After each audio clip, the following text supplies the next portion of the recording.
kayong hinala, maybe magpa-check up na rin kayo for some of you, no?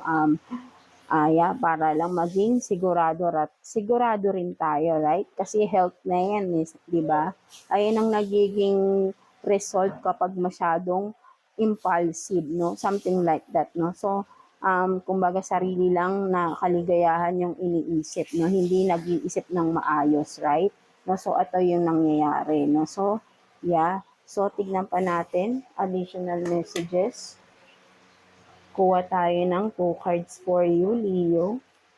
2 cards for Leo. So, let's see. So, Saturn, no? So, meron kayong